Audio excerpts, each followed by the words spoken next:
برادرای عزیز، سنگایی که میبینین سر سرک عمومی دن تنگی تاشقرغان است. با اثر زلزله از دو طرف کوه ریخته شده، سرک بند است. این قسمت ها مکمل بند است. بیشتر که در ابتدای زلزله سنگا ریخته شده و قسمت از کوه فرو ریخته. اونجا موترایی که گرفته شده بود زخمی و شهیدا داره.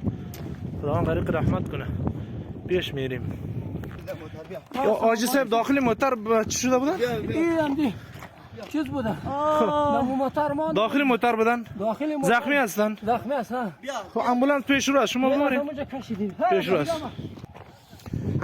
فعلا بین تنگی هستیم. سنگای بسیار بزرگ ریخته شده و سرک مکمل بند است. یعنی زخمی هست که در حال انتقال است طرف امبولانس. تمام ارگان ها مجاهدین فعلا در تلاش است زخمی ها را انتقال بدن،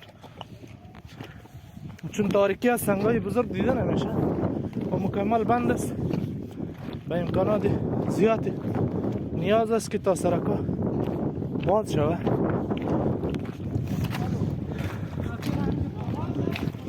بله ببرین، پیشتر امبولانس هست، ببرین. سلام علیکم. چند موتر در گرفته؟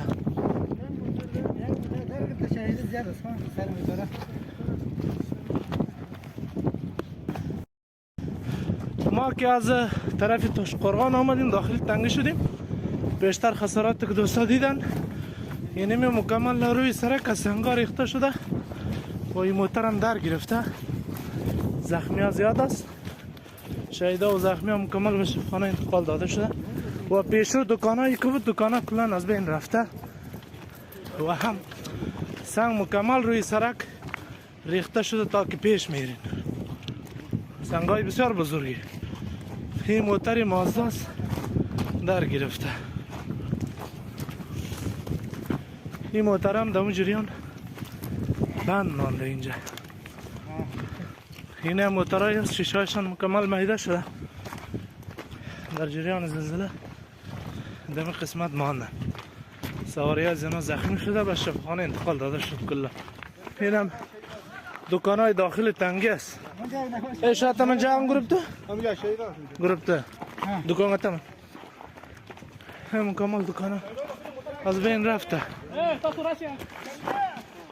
امبولانس پیشتر است، شهیدا رو طرف امبولانس ببرین. شهید ما خداوند غریق رحمت کنه. هم شهید احتیاط کرده سری کمپل بانید.